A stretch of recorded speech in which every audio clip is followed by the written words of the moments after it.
캄보디아의 태양은 뜨겁습니다. 아침부터 이미 땀이 흘러내렸어요. 숨을 쉴 때마다 뜨거운 공기가 가슴을 채웠습니다. 하지만 그날의 공기는 이상하게 차가웠어요.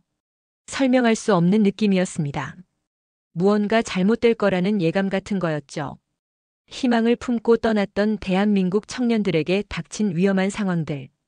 그 누구도 도와줄 수 없는 어둠 속에서 과연 우리 청년들을 지켜낼 수 있을까요? 그 어둠의 터널 속에 갇힌 충격적인 이야기가 지금 시작됩니다. 구독과 좋아요를 눌러주시고 감동의 대한민국 이라고 댓글을 남겨주세요. 제 이름은 리암입니다. 32살. 인권단체에서 일하는 활동가죠. 이곳 캄보디아에서 일한 지 벌써 5년째입니다. 처음엔 짧은 봉사로 왔었어요. 한 달 정도만 있을 생각이었죠. 하지만 이곳의 현실을 보고 떠날 수 없었습니다. 너무 많은 사람이 고통받고 있었으니까요. 그날도 평소처럼 일을 시작했습니다. 하루 종일 길거리를 돌며 실종자들을 찾고 있었어요. 손에는 전단지 묶음이 들려 있었습니다. 실종자들의 얼굴이 인쇄된 종이들이었죠. 한 장 한 장 나눠주며 물었어요. 이 사람을 본 적 있는지, 혹시 이 얼굴을 기억하는지. 대부분은 고개를 저었습니다. 무관심한 얼굴들이었어요. 어떤 이는 귀찮다는 듯 손을 내저었습니다. 이해는 했어요. 다들 자기 삶에 바쁘니까요. 하지만 가슴이 아팠습니다. 더위는 숨을 막히게 했지만 멈출 수 없었어요. 누군가는 이 사람들을 찾아야 했으니까요. 오후 3시쯤이었을 거예요. 해가 가장 뜨거운 시간이었습니다. 저는 작은 시장 근처에 있었어요. 과일 파는 냄새와 튀김 기름 냄새가 섞여 있었습니다. 사람들의 목소리가 시끄러웠죠. 흥정하는 소리, 웃음소리, 오토바이 경적 소리. 평범한 오후였어요. 그때였어요. 갑자기 누군가 제 팔을 잡았습니다. 힘이 세었어요. 거칠게 흔들었습니다. 놀라서 돌아봤어요. 2명의 젊은 남자가 서 있었습니다. 26쯤 돼 보였어요. 먼지와 땀에 뒤덮인 얼굴. 옷은 찢어져 있었고 맨발이었습니다. 그 안에 공포가 스며 있었어요. 눈이 크게 떠져 있었습니다. 동공이 흔들리고 있었죠. 숨을 헐떡이고 있었어요. 입술이 갈라져 있었습니다. 한 명이 저를 붙잡고 소리쳤습니다. 목소리가 갈라져 있었어요. 절박했어요. 제 손을 붙잡는 그들의 손이 얼음같이 차가웠습니다. 아니, 땀으로 젖어 미끄러웠어요. 떨리고 있었습니다. 손톱 밑에는 흙이 끼어 있었어요. 마치 어딘가에서 도망친 것 같았습니다. 저는 그들을 진정시키려 했습니다. 친구들이 갇혀 있다고 했어요. 한국에서 왔다고 했습니다. 취업을 위해 캄보디아에 왔다가 감금됐다고 했죠. 숨이 턱까지 차올랐는지 말을 제대로 잇지 못했어요. 한 단어 한 단어가 끊겼습니다. 그들의 손에는 깨진 휴대폰이 들려 있었습니다. 화면이 금이 가 있었어요. 하지만 한 단어가 또렷하게 보였습니다. 빨간 글씨로 쓰인 단어. HELP. 도움을 청하는 외침이었어요. 그 밑에는 위치 좌표가 있었습니다. 하지만 화면이 깜빡이고 있었어요. 배터리가 거의 다 된 것 같았습니다. 곧 꺼질 것 같았죠. 순간 심장이 덜컥 내려앉았습니다. 제 안에서 뭔가가 툭 하고 끊어졌어요. 이건 장난이 아니었습니다. 진짜였어요. 진짜 범죄가 일어나고 있었던 겁니다. 저는 그들에게 어디서 왔는지 물었어요.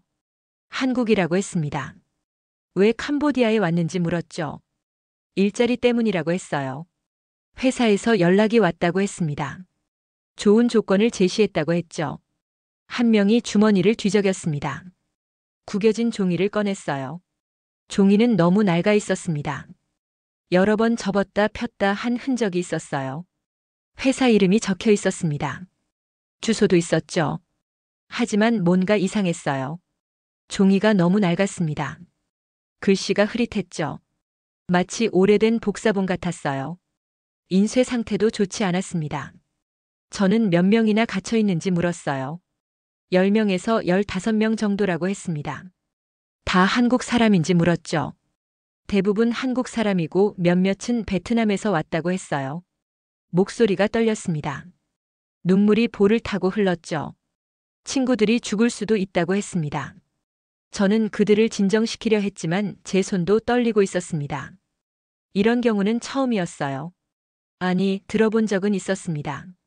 인신매매, 강제노역, 사기 취업, 뉴스에서 본 적 있었죠. 하지만 직접 마주한 건 처음이었어요. 저는 일단 경찰서로 가자고 했습니다. 하지만 그들은 고개를 저었어요. 불법 체류라고 했습니다. 비자 없이 왔다고 했죠. 경찰서에 가면 자신들도 잡혀간다고 했어요. 가슴이 무너졌습니다. 이게 현실이었어요. 피해자들이 오히려 범죄자 취급을 받는 거죠. 도움을 청할 곳이 없는 겁니다. 저는 함께 가주겠다고 했어요. 회사 이름을 적었습니다. 골든 브릿지 엔터프라이즈. 그럴듯한 이름이었어요. 하지만 뭔가 느낌이 이상했습니다. 너무 완벽한 이름 같았죠. 마치 누군가 만들어낸 것 같았어요. 휴대폰을 꺼냈습니다. 인터넷 검색을 했어요. 골든 브릿지 엔터프라이즈 캄보디아. 검색 결과가 나왔습니다. 하지만 이상했어요. 회사 홈페이지가 없었습니다.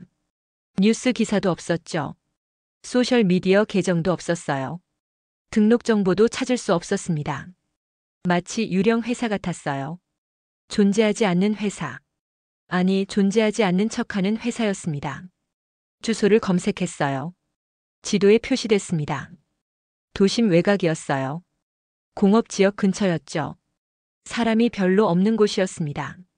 저는 그들을 데리고 택시를 탔습니다. 기사에게 주소를 알려줬어요. 차가 출발했습니다. 도심을 벗어났어요. 건물들이 점점 낡아졌습니다. 거리도 더러워졌죠. 사람들도 줄어들었어요. 가로수도 사라졌습니다. 회색 건물들만 늘어서 있었어요. 30분쯤 갔을 때였습니다. 택시가 멈췄어요. 기사가 뒤를 돌아봤습니다. 여기가 그 주소라고 했어요. 하지만 이상하다는 표정이었죠. 저는 택시비를 내고 내렸습니다. 앞에 낡은 건물이 보였습니다. 아니, 건물이라고 부르기엔 너무 허름했어요. 빛바랜 간판 하나. 글씨가 지워져서 읽을 수조차 없었습니다. 페인트가 벗겨져 있었어요. 폐허처럼 버려진 창고였습니다. 창문은 모두 깨져 있었어요. 어떤 창문은 판자로 막혀 있었죠. 벽은 금이 가 있었습니다. 이끼가 끼어 있었어요. 문은 굳게 잠겨 있었습니다. 쇠사슬로 묶여 있었어요. 큰 자물쇠가 달려 있었습니다. 녹이 슬어 있었죠. 한 청년이 떨리는 손으로 가리켰습니다. 여기라고 했어요. 바로 여기라고 했습니다. 저는 문 앞으로 다가갔어요. 심장이 빠르게 뛰었습니다. 귀를 기울였습니다. 처음엔 아무 소리도 들리지 않았어요. 바람 소리만 들렸습니다. 멀리서 개 짖는 소리, 차 지나가는 소리. 하지만 조용히 집중해서 들으니 안쪽에서 소리가 들렸습니다. 작은 신음소리, 누군가의 기침소리, 그리고 울음소리. 작고 낮게 절망적으로 사람들의 울음소리가 들렸습니다. 억눌린 울음이었어요. 크게 울지도 못하는 울음. 그 소리가 지금도 귀에 남아요. 밤마다 들려요. 가슴이 무너지는 것 같았습니다. 제 안에서 분노가 치밀어 올랐어요. 아니, 분노보다 더 깊은 무언가였습니다. 슬픔이었어요. 무력감이었죠. 저는 문을 두드렸어요. 안에 있는 사람들에게 알리고 싶었습니다. 도움이 왔다고. 곧 구해줄 거라고. 하지만 안에서는 더 이상 아무 소리도 들리지 않았어요. 침묵만이 흘렀습니다. 그 침묵이 더 무서웠어요. 마치 그들이 말하는 것조차 두려워하는 것 같았습니다. 혹시 들키면 어떡하나. 혹시 더 큰 벌을 받으면 어떡하나. 그런 두려움이 느껴졌어요. 저는 자물쇠를 흔들었어요. 하지만 꿈쩍도 하지 않았습니다. 튼튼했어요. 공구 없이는 열 수 없을 것 같았습니다. 저는 두 청년에게 말했습니다. 여기서 기다리라고. 도움을 구해올 거라고. 다시 택시를 탔어요. 경찰서로 가달라고 했습니다. 경찰서까지는 15분 정도 걸렸습니다. 그 시간이 너무 길게 느껴졌어요. 초침이 너무 느리게 가는 것 같았습니다. 창밖을 바라봤어요. 사람들은 평범하게 살아가고 있었습니다. 웃고 걷고 이야기하고. 하지만 몇 킬로미터 떨어진 곳에선 사람들이 갇혀 있었어요. 울고 있었죠. 도움을 기다리고 있었습니다. 경찰서에 도착했어요. 뛰어서 안으로 들어갔습니다. 숨이 가빴지만 멈출 수 없었어요. 접수대에 있던 경찰관에게 말했습니다. 사람들이 갇혀 있다고. 외국인들이라고. 한국 사람들이라고. 상황을 설명했어요. 위치를 알려줬습니다. 주소를 보여줬죠. 구겨진 종이를 펼쳤어요. 하지만 경찰관은 무표정했습니다. 관심 없는 얼굴이었어요. 그는 고개를 저었습니다. 외국인 문제라고 했어요. 자기들 관할이 아니라고 했습니다. 이민국으로 가보라고 했죠. 저는 다시 말했어요. 지금 사람들이 갇혀 있다고. 위험하다고. 목숨이 걸린 문제라고. 하지만 그는 시큰둥했습니다. 규정이 그렇다고 했어요. 자기들이 할 수 있는 게 없다고 했습니다. 그 한마디에 희망이 무너졌습니다. 제 안에서 분노가 폭발할 것 같았어요. 목소리를 높였습니다. 사람 목숨이 걸린 문제라고. 규정이 뭐가 중요하냐고. 하지만 경찰관은 냉정했어요. 조용히 하라고 했습니다. 여기는 경찰서라고 했죠. 더 시끄럽게 하면 저를 체포하겠다고 했어요. 믿을 수 없었습니다. 이게 현실이라는 게요. 법을 지켜야 할 사람들이 외면하고 있었어요.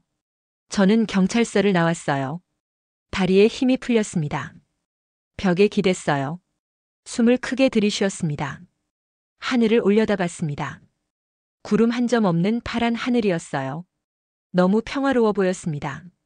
하지만 제 안은 폭풍 같았어요. 사람들은 여전히 그곳에 갇혀 있었습니다. 저는 두 주먹을 꽉 쥐었어요. 손톱이 손바닥에 박혔습니다. 아팠지만 신경 쓰지 않았어요. 고통이 오히려 저를 깨웠습니다. 누군가는 이걸 멈춰야 했으니까요. 저라도 해야 했으니까요. 포기할 수 없었어요. 다시 택시를 탔습니다. 창고로 돌아갔어요. 두 청년이 기다리고 있었습니다. 눈에 희망이 가득했어요. 하지만 제 표정을 보자 그 희망이 꺼졌습니다. 경찰이 도와주지 않는다는 걸 알았죠. 그들의 얼굴이 절망으로 가득 찼습니다. 어깨가 축 늘어졌어요. 고개를 떨궜습니다. 하지만 저는 말했어요. 포기하지 말라고. 다른 방법을 찾을 거라고. 하지만 어떤 방법이 있을까요? 저도 사실 몰랐습니다. 막막했어요. 해가 지기 시작했어요. 하늘이 주황색으로 물들었습니다. 구름이 붉게 타올랐죠. 밤이 깊어가고 있었어요. 저는 청년들에게 말했습니다. 오늘은 여기서 지켜보자고. 혹시 모르니까. 우리는 창고 근처에 숨었습니다. 허름한 건물 뒤편이었어요. 어둠이 내렸어요. 가로등 하나 없는 곳이었습니다. 칠흑같이 어두웠죠. 별만이 하늘에서 빛나고 있었어요. 1시간쯤 지났을 때였습니다. 차 한 대가 왔어요. 헤드라이트가 어둠을 가르며 다가왔습니다. 우리는 몸을 숙였어요. 숨을 죽였습니다. 차가 창고 앞에 멈췄어요. 문이 열렸습니다. 2명의 남자가 내렸어요. 덩치가 컸습니다. 근육이 발달했죠. 손에 뭔가 들고 있었어요. 비닐봉지였습니다. 음식인 것 같았어요. 한 명이 자물쇠를 열었습니다. 쇠사슬이 풀렸어요. 문이 삐걱거리며 열렸습니다. 안에서 희미한 불빛이 새어나왔어요. 전구 하나가 깜빡이고 있었습니다. 그리고 사람들의 그림자가 보였어요. 웅크린 사람들, 바닥에 앉아있는 사람들, 벽에 기댄 사람들. 그들은 움직이지 않았어요. 마치 힘이 없는 것 같았습니다. 남자가 안으로 소리쳤습니다. 빨리 먹으라고. 오늘 일이 많다고. 비닐봉지를 던졌어요. 바닥에 떨어졌습니다. 문이 다시 닫혔어요. 쇠사슬이 다시 채워졌습니다. 자물쇠가 찰칵 잠겼죠. 차가 떠났어요. 엔진 소리가 멀어졌습니다. 다시 침묵이 흘렀어요. 저는 그 모습을 보며 온몸이 떨렸습니다. 이건 범죄였어요. 명백한 범죄였습니다. 인간을 가두고 학대하고 착취하는 거였죠. 하지만 아무도 막지 않고 있었어요. 한 청년이 떨리는 목소리로 말했습니다. 봤냐고. 저도 봤다고 했어요. 어떡하냐고 물었습니다. 저는 깊게 숨을 들이쉬었습니다. 마음을 가다듬었어요. 해결하겠다고 했습니다. 반드시요. 밤이 깊어갔습니다. 길거리는 점점 조용해졌어요. 개 짖는 소리도 멈췄습니다. 바람 소리만 들렸죠. 하지만 제 머릿속은 소음으로 가득했습니다. 계속 생각했어요.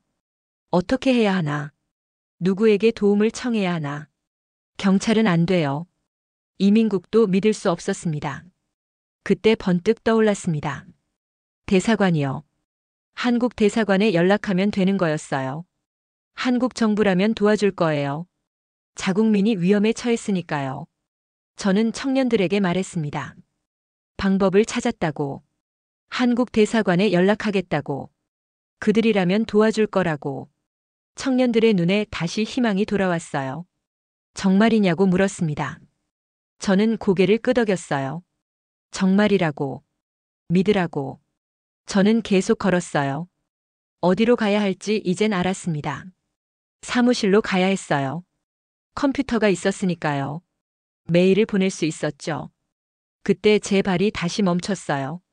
한 골목 끝에 다시 그 창고가 보였습니다. 어둠 속에서 희미하게 빛나는 그림자. 저는 다시 그곳으로 걸어갔어요. 문 앞에 섰습니다. 귀를 기울였죠. 안에서 누군가가 기침을 했습니다. 작은 신음소리가 들렸어요. 누군가 울고 있었습니다. 작게 조용히. 그들은 아직 살아 있었습니다. 저는 그 순간 다짐했어요. 혼자서라도 이 사람들을 구하겠다고. 반드시요. 무슨 일이 있어도요. 손을 문에 대었습니다. 차갑고 거칠었어요. 녹이 손에 묻었습니다. 조금만 기다리라고 속삭였어요. 꼭 구하겠다고. 바람이 불었어요. 마치 대답하는 것 같았습니다. 나뭇잎이 바스락거렸죠. 저는 돌아섰어요. 사무실로 향했습니다. 발걸음이 빨라졌어요. 이제 시작이었어요. 진짜 싸움은 지금부터였습니다. 포기하지 않겠다고 다짐했습니다.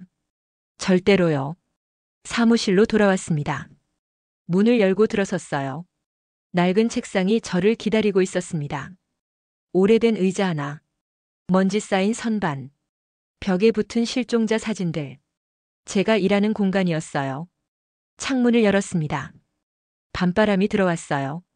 조금 서늘했습니다. 땀에 젖은 셔츠가 차갑게 느껴졌죠. 책상 위에 컴퓨터가 놓여 있었어요. 오래된 노트북이었습니다. 손끝이 떨렸지만 멈출 수 없었어요. 키보드 위에 손가락을 올렸습니다. 차가웠어요. 심호흡을 했습니다. 마음을 가다듬었죠. 메일 프로그램을 열었습니다. 수신자란에 입력하기 시작했습니다. 주캄보디아 대한민국 대사관.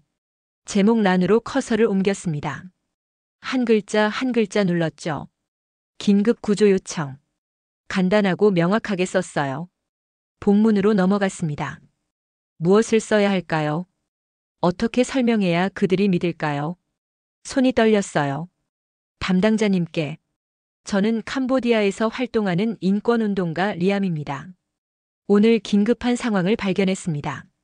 한국 국민 10여 명이 불법 감금되어 있습니다. 창고의 위치를 적었어요. 도심 외곽, 공업지역 근처, 정확한 좌표도 적었습니다. 갇힌 사람들의 수도 적었어요. 10명에서 15명 정도. 대부분 한국 국민이라고 했습니다. 일부는 베트남 국적이라고도 적었죠. 그들이 어떻게 갇히게 됐는지도 썼어요. 취업 사기였습니다. 골든 브릿지 엔터프라이즈라는 회사. 하지만 존재하지 않는 회사였죠. 그들의 울음소리를 들었다고 적었어요. 문이 쇠사슬로 잠겨 있다고 했습니다. 현지 경찰은 도와주지 않는다고도 썼죠. 외국인 문제라며 거절당했다고. 제발 도와달라고 적었습니다. 하루라도 빨리 구조해야 한다고. 생명이 위험하다고 썼어요. 마지막 문장을 적었습니다. 이 메일이 헛되지 않기를 바랍니다. 커서가 깜빡였어요. 다시 읽어봤어요. 충분할까요? 믿어줄까요? 손을 떼지 못했습니다. 전송 버튼 위에 마우스를 올렸어요. 손이 떨렸습니다. 혹시라도 이게 마지막 시도일까 봐요. 혹시라도 아무도 답하지 않을까 봐요. 두려웠습니다. 하지만 해야 했어요. 눈을 감았습니다. 그리고 클릭했어요. 메일이 전송됐습니다. 화면에 문구가 떴죠. 전송 완료. 메시지가 발송되었습니다. 눈물이 났습니다. 왜 눈물이 나는지 몰랐어요. 안도감이었을까요? 아니면 두려움이었을까요? 둘 다였던 것 같습니다. 책상에 엎드렸어요. 팔로 얼굴을 가렸습니다. 숨을 크게 들이쉬었죠. 심장이 빠르게 뛰었어요. 한참을 그렇게 있었습니다. 고개를 들었어요. 창밖을 바라봤습니다. 캄보디아의 밤거리가 보였어요. 네온 사인이 깜빡였습니다. 빨강, 파랑, 초록. 밤이 깊었지만 거리는 여전히 살아있었어요. 사람들의 웃음소리가 들렸죠. 오토바이 소리, 음악 소리. 하지만 제 마음은 평화롭지 않았습니다. 저는 계속 화면을 들여다봤어요. 받은 편지함을 새로 고침했습니다. 답장이 올까요? 누군가 읽기는 할까요? 시간이 천천히 흘렀습니다. 시계를 봤어요. 밤 11시. 1시간이 지났습니다. 자정. 2시간이 지났어요. 새벽 1시. 아무 답이 없었어요. 절망이 밀려왔습니다. 혹시 스팸 메일함으로 갔을까요? 혹시 주소가 틀렸을까요? 다시 확인했어요. 주소는 맞았습니다. 그럼 왜 답이 없을까요? 창고에 갇힌 사람들의 얼굴이 떠올랐어요. 그들의 눈빛이 보였습니다. 두려움으로 가득한 눈, 희망을 잃은 눈. 저는 다시 컴퓨터 앞에 앉았어요. 이번엔 현지 언론사에 메일을 썼습니다.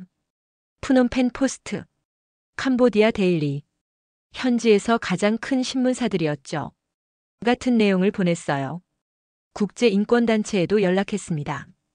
휴먼 라이츠 워치, 엠네스티 인터내셔널, 유엔 난민기구에도 메일을 보냈어요.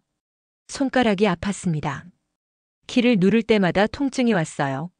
눈이 뻑뻑했죠. 화면을 너무 오래 봤습니다.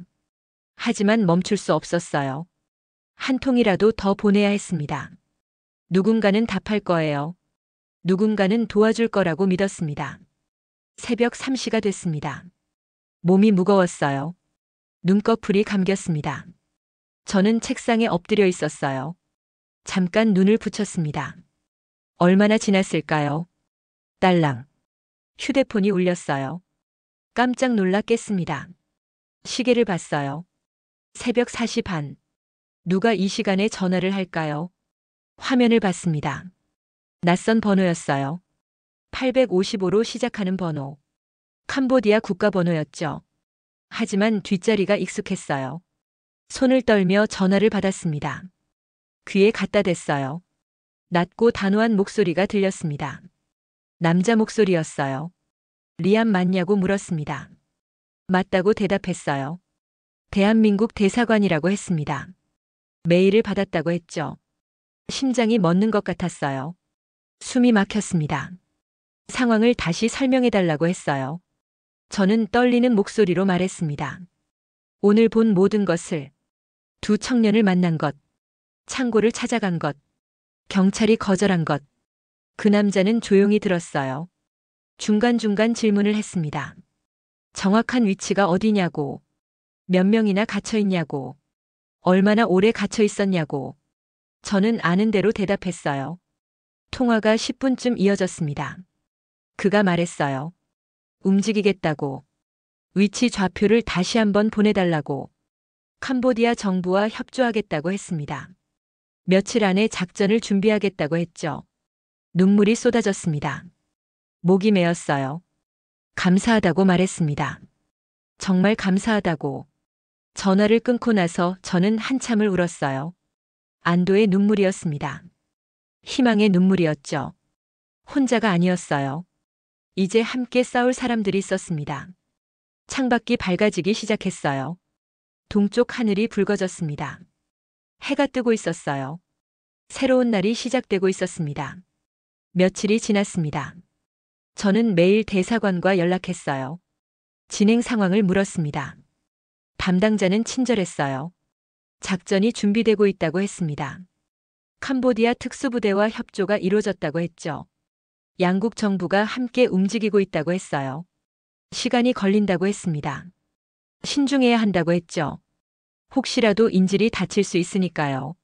저는 이해했어요. 기다렸습니다. 하지만 마음은 조급했어요. 그 사이에도 저는 창고를 찾아갔습니다. 멀리서 지켜봤어요. 차가 오고 갔습니다. 매일 저녁 같은 시간, 음식을 갖다 주는 것 같았어요. 사람들은 여전히 안에 있었습니다. 일주일이 지났습니다. 대사관에서 연락이 왔어요. 구조작전이 승인됐다고 했습니다. 날짜가 정해졌다고 했죠. 3일 뒤, 새벽 3시. 가장 어두운 시간이라고 했어요. 그때 움직인다고 했습니다. 저도 동행하고 싶다고 했어요. 처음엔 위험하다며 말렸습니다. 하지만 저는 고집했어요. 제가 시작한 일이라고. 끝까지 지켜봐야 한다고. 결국 허락을 받았습니다. 하지만 뒤에서만 있어야 한다고 했죠. 위험한 상황엔 개입하지 말라고 했어요. 알겠다고 했습니다. 작전 전날 밤이었습니다. 저는 잠을 이룰 수 없었어요. 침대에 누워 천장을 바라봤습니다. 선풍기가 돌아가고 있었어요. 바람이 얼굴에 닿았습니다. 하지만 더웠어요. 땀이 났습니다. 긴장 때문이었죠. 내일이면 모든 게 끝날까요? 아니면 더 큰 비극이 시작될까요? 알 수 없었습니다. 눈을 감았어요. 하지만 잠이 오지 않았습니다. 갇힌 사람들의 얼굴이 떠올랐어요. 그들의 울음소리가 들렸습니다. 새벽이 밝아왔습니다. 창밖으로 희미한 빛이 들어왔어요. 파란빛이었습니다. 저는 침대에서 일어났습니다. 샤워를 했어요. 차가운 물이 몸을 깨웠습니다. 옷을 입었죠. 검은색 티셔츠, 청바지, 운동화. 움직이기 편한 옷이었어요. 거울을 봤습니다. 초췌한 얼굴이 보였어요. 눈 밑에 다크서클이 있었습니다. 수염이 자라 있었죠. 하지만 눈빛만은 살아 있었어요. 집을 나섰습니다. 새벽 공기가 시원했어요. 거리는 조용했습니다. 사람이 거의 없었어요. 개 한 마리가 지나갔죠. 약속 장소로 향했습니다. 도심 외곽의 한 주차장. 걸어서 20분 거리였어요. 발걸음을 빨리 했습니다. 도착하니 검은 SUV 3대가 서 있었습니다. 차체가 반짝였어요. 새 차 같았습니다. 차에서 사람들이 내렸어요. 10명 정도였습니다. 낯선 유니폼을 입고 있었어요. 검은색 작전복, 방탄조끼, 헬멧. 한국 외교부 직원들과 캄보디아 특수부대원들이었죠. 그들의 눈빛은 말보다 강했습니다. 차가웠지만 신뢰가 느껴졌어요. 한 남자가 제게 다가왔습니다. 30대 후반쯤 돼 보였어요. 단단한 체격이었습니다. 리암이냐고 물었어요. 맞다고 했습니다. 감사하다고 했어요. 제가 없었다면 이 작전도 없었을 거라고. 저는 고개를 숙였어요. 아니라고 했습니다. 제가 오히려 감사하다고 했죠. 그가 제 어깨를 두드렸습니다. 이제 함께 한다고 했어요. 그 한 문장이 가슴을 울렸어요. 저는 더 이상 혼자가 아니었습니다. 그들이 브리핑을 시작했어요. 작전 계획을 설명했습니다. 지도를 펼쳤어요. 창고 위치가 표시돼 있었습니다. 진입 경로를 보여줬죠. 세 팀으로 나눈다고 했어요. O팀은 정문, B팀은 후문, C팀은 외곽 경계. 신호와 함께 동시에 진입한다고 했습니다. 저는 C팀과 함께 있어야 한다고 했죠. 뒤에서 대기하라고 했어요. 알겠다고 했습니다. 우리는 차에 올랐습니다. 엔진 소리가 낮게 울렸어요. 출발했습니다. 헤드라이트를 끈 채 천천히 움직였어요. 도심은 고요했습니다. 가로등만이 희미하게 빛났죠. 제 심장은 폭풍 같았습니다. 창밖을 바라봤어요. 캄보디아의 밤이 천천히 지나갔습니다. 익숙한 건물들, 익숙한 거리들. 하지만 오늘은 모든 게 달라 보였어요. 30분쯤 갔을 때였습니다. 차가 속도를 줄였어요. 목적지가 가까워진 겁니다. 헤드라이트를 완전히 껐어요. 달빛만으로 움직였습니다. 차가 멈췄어요. 창고에서 500m 떨어진 곳이었습니다. 모두가 조용히 내렸습니다. 문 여는 소리조차 최소화했어요. 발소리도 죽였습니다. 어둠 속으로 스며들었죠. 저는 두 손을 꽉 쥐었어요. 떨림을 멈출 수 없었지만 마음은 단단했습니다. 곧 시작될 겁니다. 곧 그들을 구할 수 있을 겁니다. 어둠 속을 걸었습니다. 달빛만이 길을 비췄어요. 발소리를 죽였습니다. 한 걸음 한 걸음 조심스럽게 특수부대원들이 앞장섰어요. 움직임이 유연했습니다. 마치 그림자처럼 소리도 없이 움직였죠. 저는 그들을 따라갔습니다. 심장이 귀에서 쿵쿵 울렸어요. 숨소리마저 시끄럽게 들렸습니다. 창고가 보이기 시작했어요. 어둠 속에 거대한 그림자처럼 낡은 벽, 깨진 창문, 쇠사슬로 잠긴 문. 일주일 전 처음 봤던 그 모습 그대로였습니다. 팀들이 위치로 흩어졌어요. A팀은 정문 쪽으로, B팀은 건물 뒤편으로, C팀은 외곽에 배치됐습니다. 저는 C팀과 함께 있었어요. 나무 뒤에 몸을 숨겼습니다. 무전기에서 속삭이는 소리가 들렸어요. A팀 배치 완료. B팀 배치 완료. C팀 배치 완료. 모두 준비됐습니다. 지휘관의 목소리가 들렸어요. 대기 명령이었습니다. 시간을 확인했죠. 새벽 2시 58분. 2분 남았습니다. 그 2분이 영원처럼 느껴졌어요. 초침 소리가 들리는 것 같았습니다. 틱, 톡. 저는 창고를 바라봤어요. 안에 희미한 불빛이 보였습니다. 누군가 깨어 있는 걸까요? 아니면 항상 켜놓는 전등일까요? 새벽 3시가 됐습니다. 무전기에서 신호가 떨어졌어요. 작전 개시. A팀이 움직였습니다.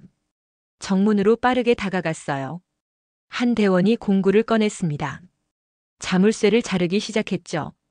불꽃이 튀었습니다. 어둠 속에서 밝게 빛났어요. 지지직. 금속 자르는 소리. 너무 시끄러웠습니다. 자물쇠가 떨어졌어요. 쇠사슬이 풀렸습니다. 문이 천천히 열렸습니다. 오래된 경첩이 비명을 질렀어요. 특수부대원들이 안으로 뛰어들었습니다.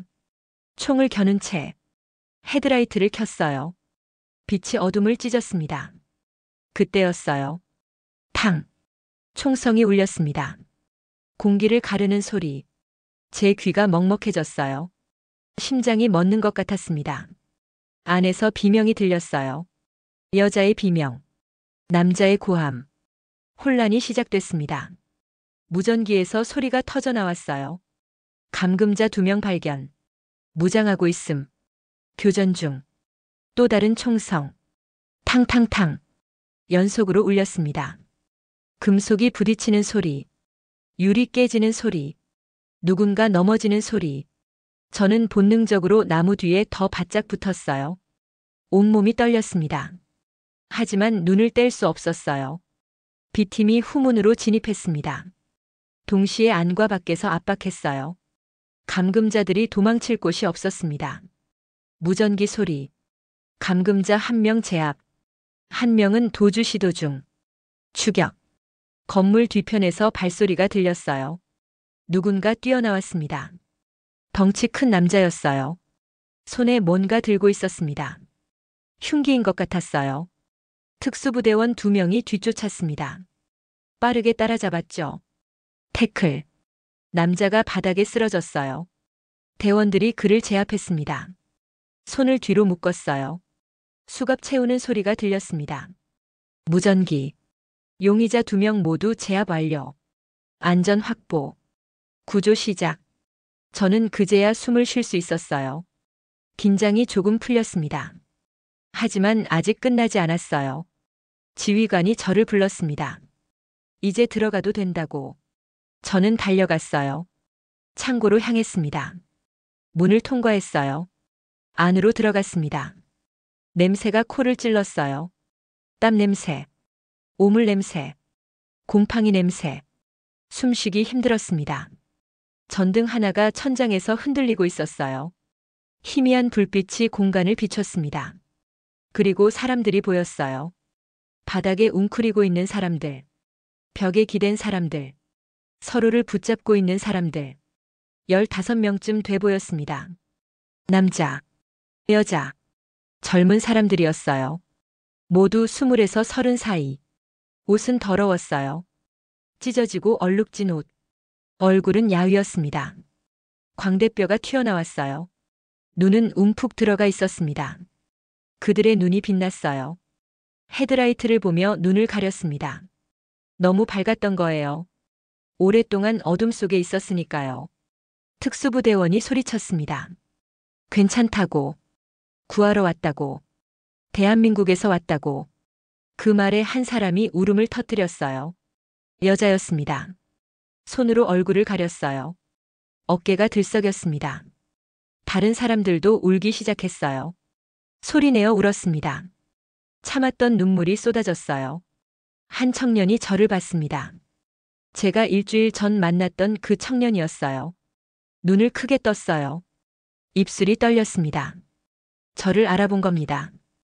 그가 비틀거리며 다가왔어요. 다리에 힘이 없는 것 같았습니다.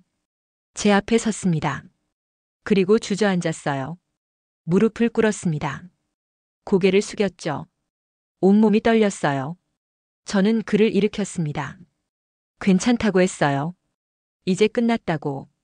그가 저를 껴안았습니다. 힘껏 껴안았어요. 떨리는 손이 제 등을 잡았습니다. 저도 그를 껴안았어요. 등을 두드렸습니다. 괜찮다고 속삭였죠. 대원들이 움직이기 시작했습니다. 사람들의 상태를 확인했어요. 부상자가 있는지, 응급처치가 필요한지. 한 여자는 발목이 부어 있었습니다. 짓눌린 것 같았어요. 한 남자는 얼굴에 멍이 들어 있었죠. 맞은 흔적이었습니다. 의무요원이 달려왔어요. 간단한 치료를 시작했습니다. 소독약을 발랐어요. 붕대를 감았습니다. 진통제를 나눠줬죠.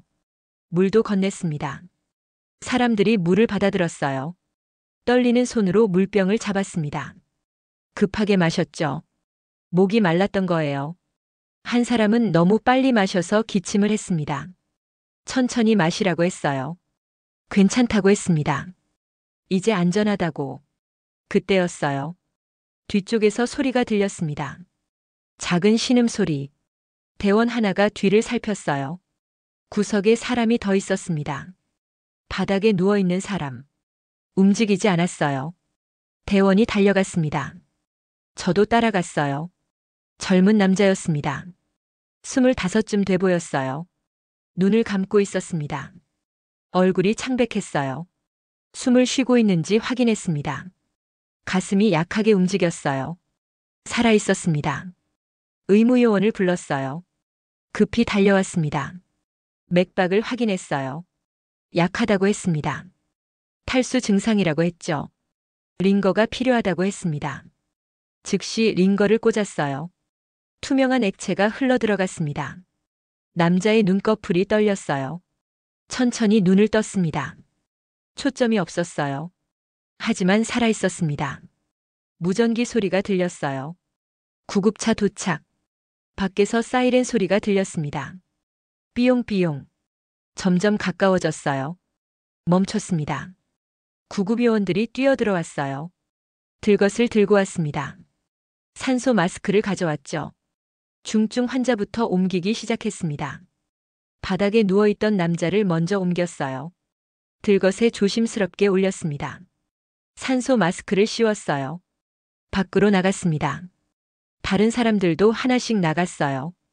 걸을 수 있는 사람은 걸어서, 걷기 힘든 사람은 부축을 받아서. 저는 한 여자를 도왔습니다. 팔을 제 어깨에 두르게 했어요.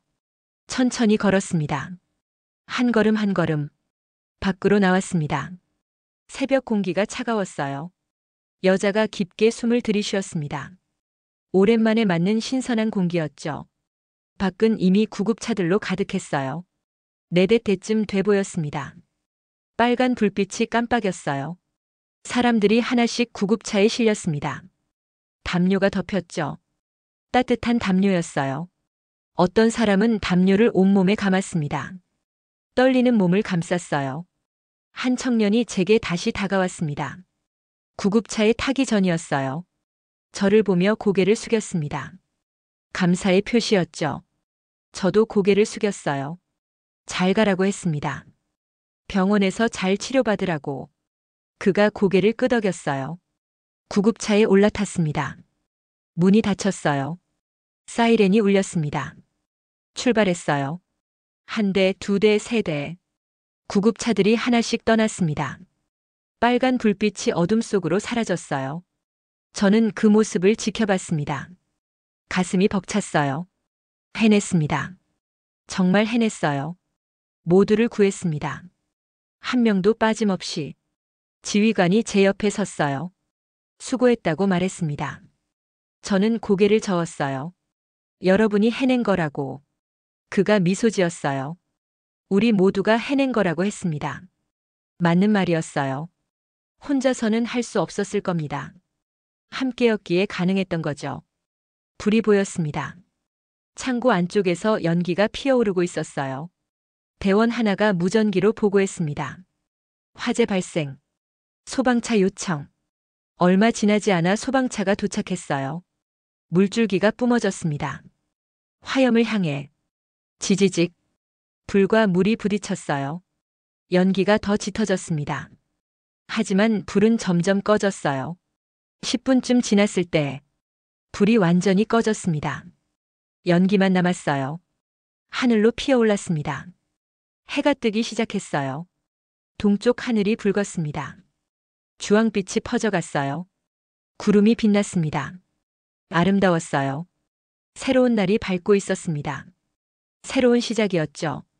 저는 하늘을 올려다봤어요. 캄보디아의 새벽 하늘. 별들이 희미해지고 있었습니다. 해가 그들을 삼키고 있었어요. 하지만 아름다웠습니다. 모든 게 아름다웠어요. 무전기에서 최종 보고가 들렸습니다. 본부에 전하는 말. 작전명 새벽빛. 전원 구조 완료. 반복합니다. 전원 구조 완료. 그 순간 모든 게 멈춘 듯 했습니다. 귀에서 울리던 소음이 사라졌어요. 총성도, 비명도, 사이렌도 모두 사라졌습니다. 고요함만 남았어요. 평화로운 고요함. 심장이 천천히 뛰었습니다. 정상으로 돌아왔어요. 호흡도 편안해졌습니다. 저는 그 자리에 주저앉았어요. 다리에 힘이 풀렸습니다. 긴장이 한 번에 풀린 거예요. 땅에 손을 짚었습니다. 차갑고 거칠었어요. 하지만 단단했습니다. 현실이었어요. 꿈이 아니었습니다. 정말로 그들을 구했습니다. 눈물이 났어요. 왜 눈물이 나는지 몰랐습니다. 기쁨이었을까요? 안도였을까요? 둘 다였던 것 같아요. 한 대원이 다가왔습니다. 괜찮냐고 물었어요. 저는 고개를 끄덕였습니다. 괜찮다고 했어요. 이제 괜찮다고. 해가 완전히 떠올랐습니다. 밝았어요. 따뜻한 빛이 모든 걸 감쌌습니다. 어둠이 물러갔어요. 새로운 날이 시작됐습니다. 그리고 어딘가에서 15명의 사람들이 병원 침대에 누워 처음으로 편히 숨쉬고 있을 거예요. 안전하게, 자유롭게. 며칠이 지났습니다. 구조된 사람들은 병원에서 회복 중이었어요. 푸놈펜 중앙병원. 가장 큰 병원이었습니다. 저는 매일 그들을 찾아갔어요. 아침마다 병원으로 향했습니다. 꽃을 사들고 갔죠. 작은 꽃다발이었어요. 병실 문을 열었습니다. 사람들이 침대에 누워 있었어요. 링거를 맞고 있었습니다. 얼굴에 생기가 돌아오고 있었죠. 일주일 전과는 달랐어요. 눈빛이 살아있었습니다. 한 명 한 명의 얼굴을 기억하고 싶었어요. 이름을 물었습니다. 어디서 왔는지 물었죠. 가족은 있는지, 꿈은 무엇인지. 그들은 조심스럽게 대답했어요. 처음엔 말이 없었습니다. 트라우마가 남아 있었던 거죠. 하지만 점점 열렸어요. 이야기를 나눴습니다. 한 여자는 간호사가 꿈이라고 했어요. 사람을 돕고 싶다고 했습니다. 한 남자는 요리사가 되고 싶다고 했죠. 작은 식당을 차리는 게 꿈이라고 했어요. 또 다른 청년은 대학에 돌아가고 싶다고 했습니다. 공부를 계속하고 싶다고 했죠. 그들은 점점 웃음을 되찾았어요. 처음엔 작고 조심스러운 미소였습니다. 입꼬리가 살짝 올라가는 정도. 그러다 점점 밝아졌죠. 소리내어 웃기도 했어요. 병실에 웃음소리가 퍼졌습니다. 얼마나 오랜만인 웃음일까요? 의사들이 회진을 돌았어요. 상태가 좋아지고 있다고 했습니다. 영양 상태가 회복되고 있다고 했죠. 며칠만 더 있으면 퇴원할 수 있다고 했어요. 한국으로 돌아갈 수 있다고. 그 말에 사람들의 눈이 빛났습니다.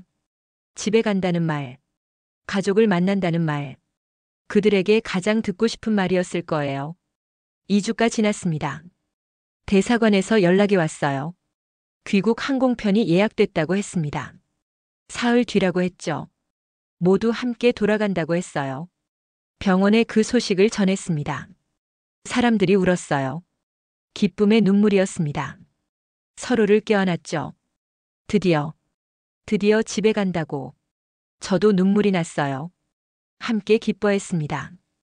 귀국 전날이었습니다. 병원에서 작은 모임이 있었어요.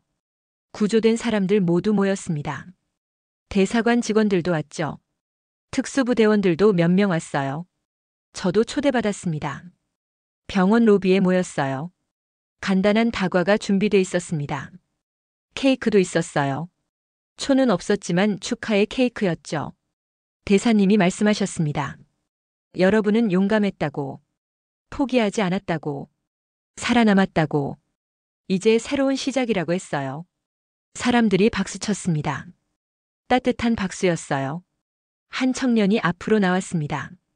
제가 처음 만났던 그 청년이었어요. 민준이라고 했습니다.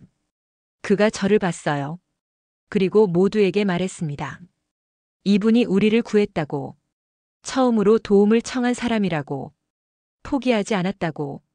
모두의 시선이 저에게 향했어요. 박수가 터져 나왔습니다. 저는 당황했어요. 손을 저었습니다. 아니라고.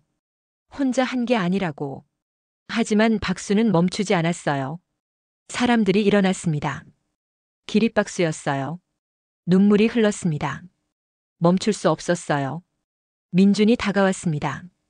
작은 상자를 건넸어요. 손바닥만 한 상자였습니다. 무겁지 않았어요. 열어보라고 했습니다. 천천히 열었어요. 안에는 종이약이 들어 있었습니다. 15마리. 각기 다른 색깔이었어요. 빨강, 파랑, 노랑, 초록. 무지개 색깔이었습니다. 민준이 말했어요. 우리가 하나씩 접었다고. 감사의 마음을 담아서. 제 손이 떨렸습니다. 하나를 꺼내 들었어요. 정성스럽게 접힌 학이었습니다. 날개를 펼치고 있었죠. 자유를 상징하는 것 같았어요. 고맙다고 말했습니다. 소중히 간직하겠다고. 그날 밤 저는 그 학들을 책상 위에 놓았어요. 하나하나 펼쳐 놓았습니다. 작은 새들이 날아가는 것 같았어요. 자유를 향해, 희망을 향해. 다음 날 아침이었습니다. 공항으로 향하는 날이었어요. 저는 일찍 일어났습니다. 씻고 옷을 입었죠. 깨끗한 셔츠를 입었어요. 거울을 봤습니다. 피곤한 얼굴이었어요. 하지만 눈빛은 밝았습니다. 공항으로 갔습니다. 사람들이 벌써 모여 있었어요. 출국장 앞이었습니다. 가족처럼 모여 있었죠. 짐은 많지 않았어요. 가방 하나씩. 하지만 표정은 밝았습니다. 웃음이 가득했어요. 대사관 직원들이 수속을 도왔습니다. 티켓을 나눠줬어요. 여권을 확인했죠. 하나씩 체크인을 했습니다. 저는 그들을 지켜봤어요. 한 사람 한 사람. 살아서 돌아가는 모습을. 가슴이 벅찼습니다. 민준이 제게 다가왔어요. 곧 들어가야 한다고 했습니다. 출국 시간이 됐다고. 저는 고개를 끄덕였어요. 잘 가라고 했습니다. 건강하라고. 행복하라고. 그가 손을 내밀었습니다. 악수를 청했어요. 저는 그 손을 잡았습니다. 따뜻했어요. 힘이 있었죠. 처음 잡았을 때와는 달랐습니다. 떨림이 없었어요. 민준이 말했어요. 한국에 오면 연락하라고. 밥을 사겠다고. 꼭 만나자고. 약속이라고. 저는 웃었습니다. 그러겠다고 했어요. 꼭 연락하겠다고. 다른 사람들도 하나씩 인사했습니다. 악수를 했어요. 포옹을 했죠. 감사하다는 말을 했습니다. 잊지 않겠다고 했어요. 한 여자는 울었습니다. 목이 메었죠. 저는 그녀의 어깨를 두드렸어요. 괜찮다고 했습니다. 이제 다 괜찮다고. 새로운 시작이라고. 그들이 출국장 안으로 들어갔습니다. 한 명씩, 두 명씩 손을 흔들었어요. 저도 손을 흔들었습니다. 크게 힘차게. 그들이 사라질 때까지, 마지막 한 사람까지 혼자 남았습니다. 공항은 시끄러웠어요. 사람들이 오갔습니다. 안내방송이 울렸죠. 하지만 저는 조용했어요. 가슴이 따뜻했습니다. 밖으로 나왔습니다. 햇살이 쏟아졌어요. 눈이 부셨습니다. 손으로 가렸어요. 하늘을 올려다봤습니다. 비행기 한 대가 날아오르고 있었어요. 은빛 날개가 햇살에 반짝였습니다. 점점 작아졌어요. 구름 속으로 들어갔습니다. 사라졌어요. 저 안에 그들이 타고 있겠죠. 집으로 가고 있는 겁니다. 가족에게로, 삶으로. 저는 미소 지었어요. 잘 가라고 속삭였습니다. 행복하라고. 택시를 탔어요. 사무실로 가달라고 했습니다. 차가 출발했어요. 창밖을 바라봤습니다. 캄보디아의 거리가 지나갔어요. 사람들이 웃고 있었습니다. 아이들이 뛰어다녔죠. 평범한 하루였어요. 하지만 특별한 하루이기도 했습니다. 사무실에 도착했습니다. 책상으로 갔어요. 종이학들이 놓여 있었습니다. 햇살을 받아 빛나고 있었죠. 그 옆에 배지를 놓았습니다. 대한민국 대사관에서 받은 배지. 태극 문양이 새겨진. 함께 빛났어요. 아름다웠습니다. 컴퓨터를 켰습니다. 메일함을 확인했어요. 새 메일이 와 있었습니다. 민준에게서였어요. 인천공항에 도착했다고 했습니다. 무사히 집에 갔다고. 가족들을 만났다고 했죠. 어머니가 많이 우셨다고 했어요. 아버지도 울었다고. 동생도 울었다고 했습니다. 모두 함께 울었다고. 기쁨의 눈물로. 사진이 첨부돼 있었어요. 열어봤습니다. 민준의 가족 사진이었어요. 4명이 함께 찍은 사진. 어머니, 아버지, 민준, 그리고 여동생. 모두 웃고 있었습니다. 밝게, 행복하게. 가슴이 뭉클했어요. 답장을 썼습니다. 축하한다고. 잘 됐다고. 앞으로 행복하라고. 건강하라고. 전송했어요. 며칠이 또 지났습니다. 일상으로 돌아왔어요. 다시 거리를 돌았습니다. 실종자 전단지를 나눠줬죠. 여전히 도움이 필요한 사람들이 있었으니까요. 하지만 이제는 달랐어요. 희망이 있었습니다. 혼자가 아니라는 걸 알았으니까요. 할 수 있다는 걸 알았으니까요. 일주일쯤 지났을 때였습니다. 소포가 하나 도착했어요. 한국에서 온 소포였습니다. 발신인은 민준의 어머니였어요. 조심스럽게 열었습니다. 안에는 손편지가 들어있었어요. 정성스럽게 쓴 편지. 한 글자 한 글자 또박또박. 읽었습니다. 아들을 살려줘서 감사하다고. 어머니로서 드릴 수 있는 말이 이것밖에 없다고. 정말 정말 감사하다고. 작은 선물을 보낸다고 했어요. 마음을 담았다고. 선물을 열었습니다. 손뜨개 목도리였어요. 파란색과 하얀색이 섞인 따뜻한 목도리였습니다. 손으로 한 땀 한 땀 짠 게 느껴졌어요. 얼마나 많은 시간을 들였을까요? 얼마나 많은 마음을 담았을까요? 목도리를 목에 둘렀습니다. 따뜻했어요. 캄보디아는 더운 나라지만 이 목도리는 따뜻했습니다. 마음이 따뜻해졌어요. 눈물이 또 흘렀습니다. 답장을 썼어요. 감사하다고. 소중히 간직하겠다고. 민준이 정말 강한 아이였다고. 포기하지 않았다고. 그래서 살아남을 수 있었다고. 자랑스러워 하시라고 편지를 붙였습니다. 한 달이 지났습니다. 구조된 사람들의 소식이 하나씩 들려왔어요. SNS를 통해서, 메일을 통해서 누군가는 대학에 복학했습니다. 공부를 다시 시작했다고 했어요. 누군가는 새 직장을 구했죠. 작은 회사지만 좋다고 했습니다. 누군가는 가족들과 여행을 떠났어요. 제주도에 갔다고 했습니다. 바다를 봤다고, 자유를 느꼈다고 했죠. 모두 일상으로 돌아가고 있었습니다. 평범한 일상. 그게 가장 큰 선물이었어요. 어느 날 영상통화가 왔습니다. 민준이었어요. 화면을 켰습니다. 그의 얼굴이 보였어요. 건강해 보였습니다. 살이 올랐어요. 웃고 있었습니다. 책상을 보여줬어요. 공부하는 책상이라고 했습니다. 책들이 쌓여 있었어요. 노트북도 있었죠. 그 옆에 작은 액자가 보였어요. 우리가 공항에서 찍은 사진이었습니다. 민준이 말했어요. 이 사진을 보면서 힘낸다고. 힘들 때마다 본다고. 그럼 다시 힘이 난다고. 저도 힘내라고 했습니다. 잘하고 있다고. 계속 그렇게 살라고. 통화를 끊고 저는 한참을 생각했습니다. 이 일을 계속해야 할까요? 힘들고 위험한 이 일을. 대답은 명확했어요. 그래야 한다고. 여전히 도움이 필요한 사람들이 있으니까요.